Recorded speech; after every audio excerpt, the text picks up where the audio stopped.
Hello. There's always that lovely awkward change from the countdown to our introduction. But you're watching another exciting episode of In Your Element with Ardis and Eric. It's a special lunchtime edition, or at least it's my lunchtime, so you might hear my stomach growling. My name is Eric Stoller, VP of Product Strategy for Element451. And as always, I'm joined by my co-host, founder and CEO of Element451, Ardis Kadiu. Ardis, how you doing? Doing great, Eric. It's again, when we left our last episode, I felt to be continued. To be continued. I felt very excited. This time of year again with the fall and that anticipation of entering into the fall. It's kind of a special time for everyone. So, really excited. We have school starting again in a couple of weeks. For a lot of schools, they've already started. However, there has been a lot that's happened over the past week, and we're still dealing with COVID and the vaccines and everything else. So we'll try to take some of that news and try to digest it down a little bit and kind of frame it on what's been happening today, what's been happening this past week, and also try to analyze some of the other kind of findings and trends that are popping up and some more relevant news as well. Yeah, definitely. I mean, I think in higher ed news, there's never a week that goes by where there's not a bunch of interesting stories. And I was kind of hoping this week we wouldn't have to talk about the big C, but it continues. And so, Victoria, if you could share my screen, that would be awesome. And we get the technical details here sorted. But this is an interesting story from EdScoop. By the way, if you don't read EdScoop, I highly recommend them. They're part of sort of the landscape, the ecosystem of higher ed news. But they were a story about Rice University. And if you follow kind of the 2020 outcomes of sort of the beginnings of the pandemic in the United States and closures of schools and whatnot, Rice University worked really hard to try to stay open. They had a lot of sort of like outdoor, almost like pavilions that they had set up. And it's no small task too, because I think they're in Texas and it gets really hot in Texas in certain times of the year.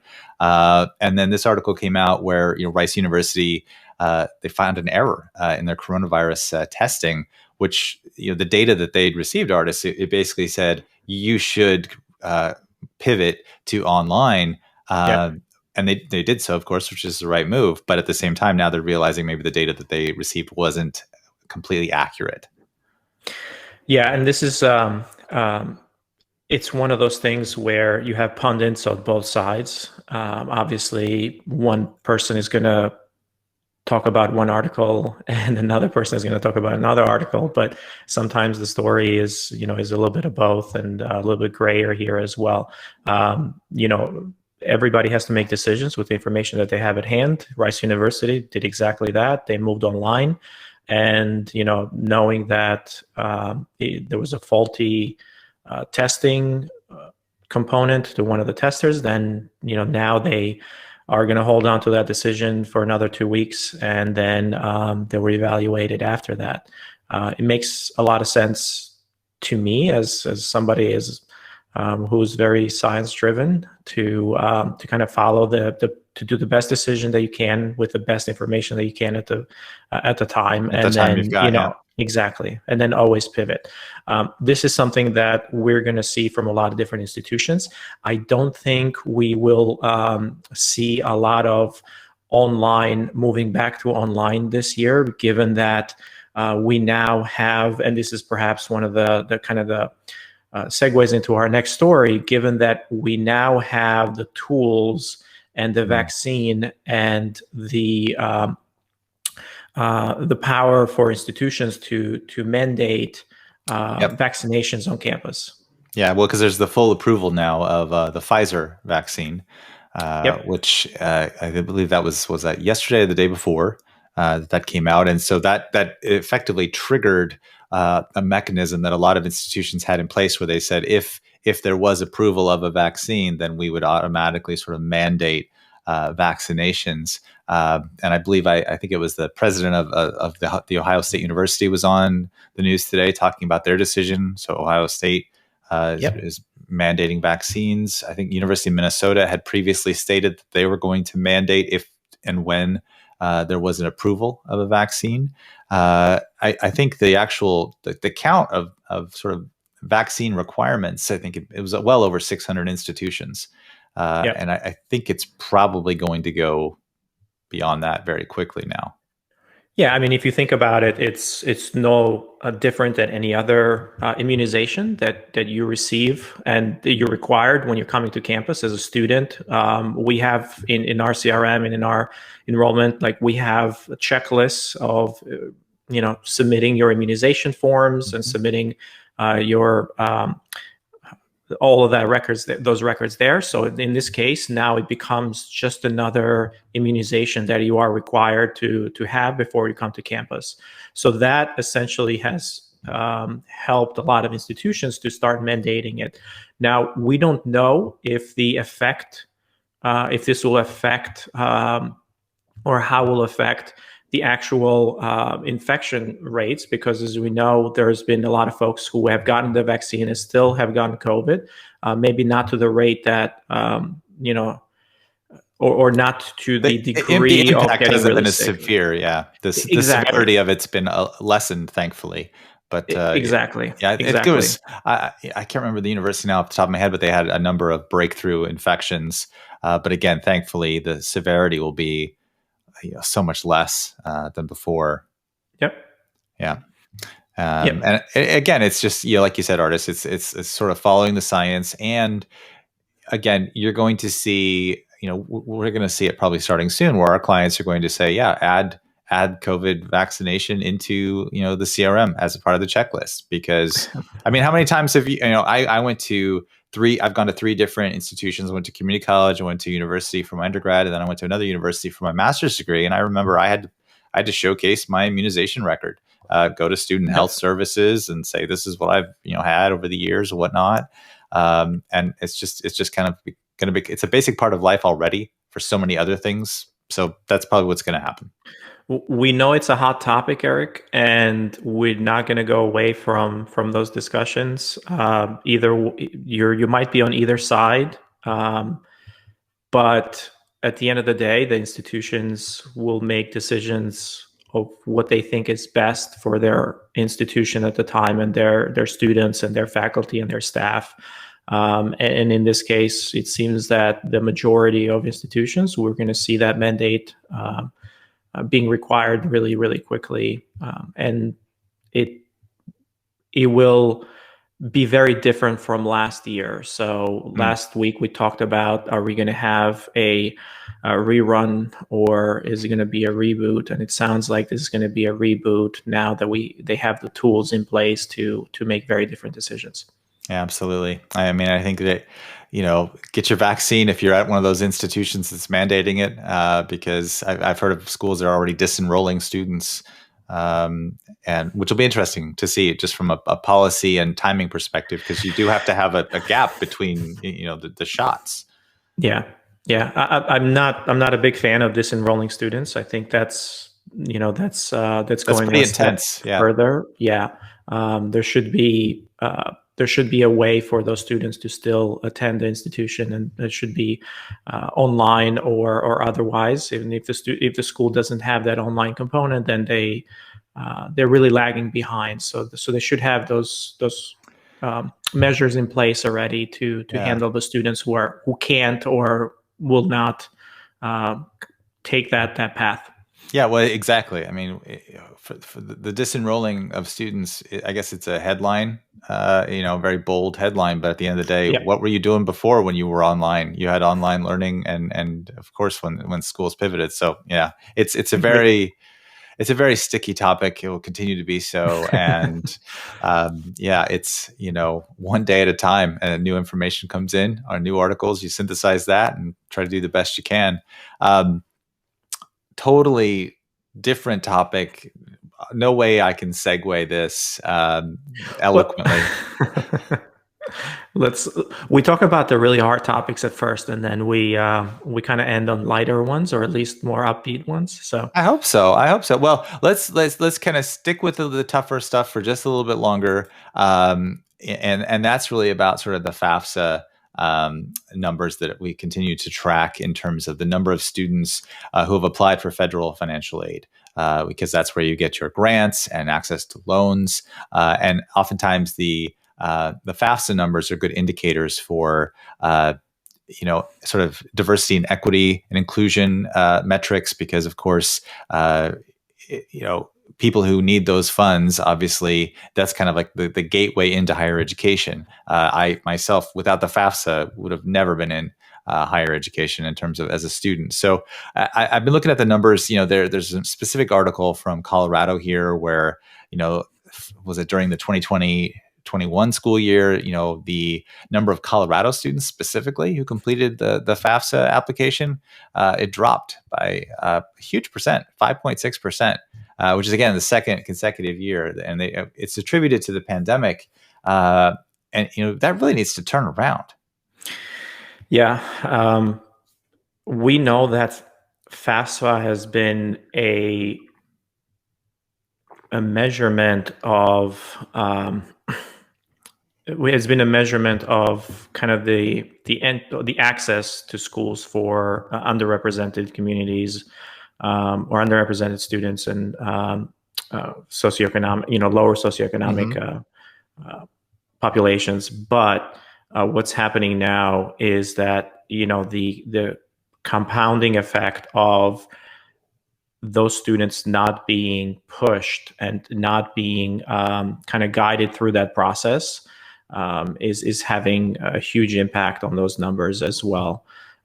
We are seeing it from our own partners as well. And one of the things that, obviously, we can keep talking about the FAFSA and kind of the process of FAFSA and how arduous it is, and how difficult the government makes it to go through that process, and how there is so many other players in the space right now that are trying to take that process and make it a lot easier, and kind of push the students along with it. So we know that that's the case, but perhaps this will kind of give them even more of a boost right now to say, hey, let's take a look at that FAFSA, and let's see if we can make that process even faster and better, and kind of make it a little bit more friendly to those students. So anything to make it friendly. And like I said, there's been so many ed tech companies kind of popping up that are supporting the process of FAFSA. One of those being Frank.org, and they're an Element partner, but they essentially make that a lot easier for students. They kind of handle that back end component and guide students along with it, and so on and so forth. So if your institution needs a little bit of help there, of course, communication plans are one of the things that you can do that. But then also try to find a partner who can make that a little bit easier for your students, or make it a little bit targeted for your students as well. Yeah, no, I mean, it's one of those things where the FAFSA shouldn't be as challenging as it is. And sometimes, especially, either, even when you're not in a pandemic, people have a lot going on. And it's one of those things where it's almost akin to like filing your taxes, right? It's a complicated form that isn't exactly super enjoyable. And if you're the first person in your family to go to college, you don't have someone you can talk to necessarily in your family who can say, yeah, you need to do this thing. One of the things we've been working on at Element is some our automations, really, to let schools essentially install some built-in campaigns to nudge students kind of throughout the year to say, have you worked on your FAFSA? Here's the financial aid website for the school. Here's some tips and sort of tricks around working on the FAFSA, things you need to think about. I even know the federal government actually, as I think they've created a chat bot to help assist students as they progress with filling out the FAFSA form. So there's a lot of mechanisms in place. And like you mentioned with Frank, some of these organizations that have sprung up with the specific goal of helping students, because this is a literacy issue. It's a financial literacy issue, which is going to help bring everybody up. It elevates the whole country. Exactly. So That's obviously, we've kind of gone over some COVID stuff every week after week after week, and some ed tech stuff. I just keep thinking, at some point we'll stop talking about COVID. I can't wait for that day. I did want to share a kind of a different article, a different sort of maybe techie, nerdy thing that Ardis, you shared this with me earlier today. Around Walden University and Google working together in partnership to create this chatbot that writes quizzes. Like, it's actually constructing assessments for students. Should we be if I'm an instructor, what did you just do? Look, AI is not necessarily going to replace in-person instruction and kind of the human connection. However, one of the things that as we move along, we have certain biases, right? And all of our processes and all of our testing has certain biases. We try to do testing that conforms to the mean or that conforms to the majority. And then there's a lot of students that have special needs that, of course, there is different methodologies there that we follow, but not everybody is the same. Not everybody learns the same. Not everybody. So tweaking the ability now, obviously the article doesn't necessarily talk too much about that, but the ability or the promise of AI in assessment and in kind of tailoring content to a specific learner is the promise here. That's the holy grail. We have seen it from companies like Duolingo, for example.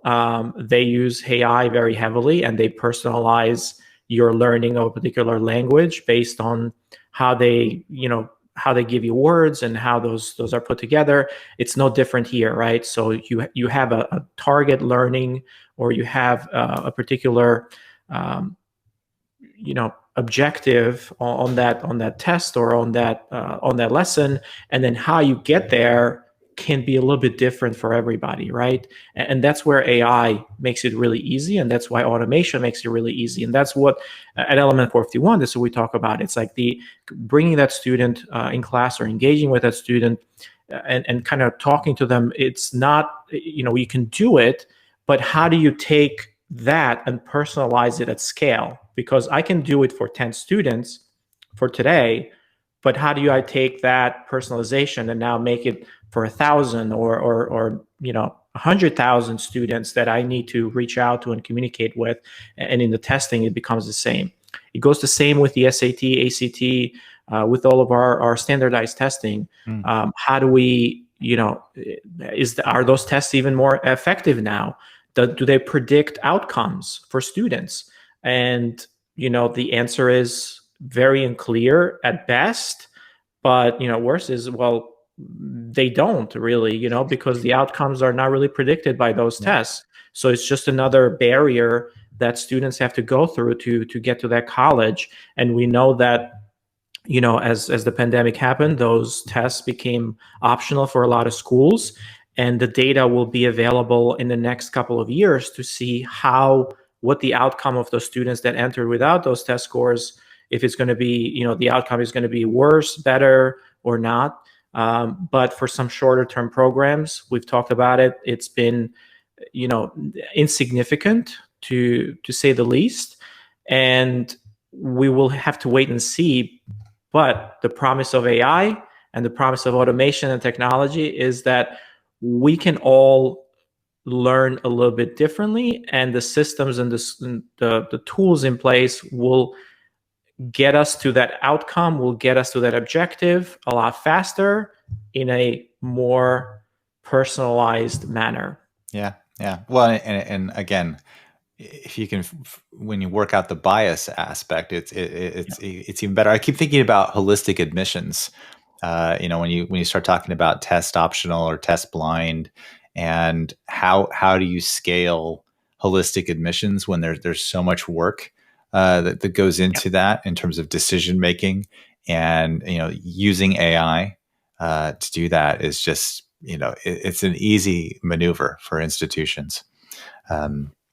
So now that we've got everyone into their bot and AI mode here, we got some interesting, just some good news. We saw, and I don't have a subscription to the Washington Business Journal, unfortunately. I feel bad here as I'm navigating, and I don't really want to advertise other companies or whatever. But Howard University broke their fundraising record in 2021. And Ardis, I don't know if you were actually able to read the article because I didn't see the staggering total. We'll just leave it as staggering, meaning a lot. Howard University is one of our partners here at Element. They've had a really good year for fundraising already. And they've got some big names associated, obviously, with the institution. They've got Vice President Kamala Harris is an alum of Howard, and anybody who has been reading any news about higher ed obviously saw what happened with Nicole Hannah-Jones. As well as I never can get his name pronounced correctly, but I think it's Ta-Nehisi Coates.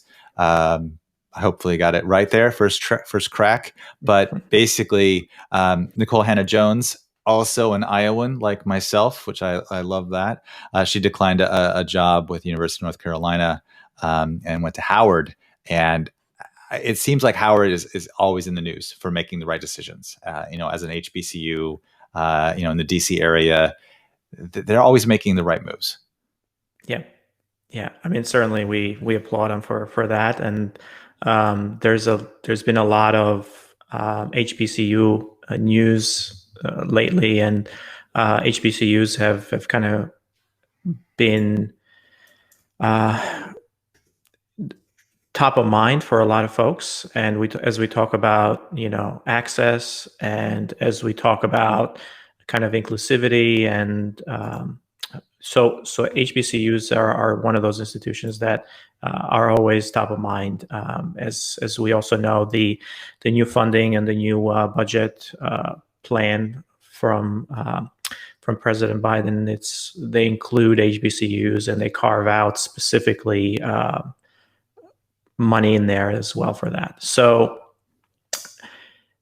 it's really rewarding, and it's really rewarding to work for a school like Howard, and to be a partner of a school like Howard, to see them in the news this way. But go Bisons, go Bisons, go Bisons.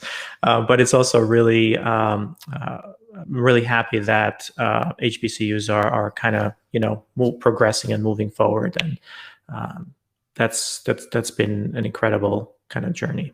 Yeah, 100% agree, and that is an amazing way to end the show on a high note. Yep. Super positive. By the way, we'll be back next Monday, with our Element451 product showcase show as usual. Next week, we're going to be talking about insights, not reports. So there's going to be some really neat technology that we'll be displaying, some dashboards, some great looks, and how our clients are obviously using our technology to make super informed decisions with the data and analytics that we collect for them. But until then, hopefully you had time to get some lunch and watch the show. Thanks everybody for tuning in. I'm Eric Stoller. Ardis Kadiu. Great seeing you, everyone. Next time.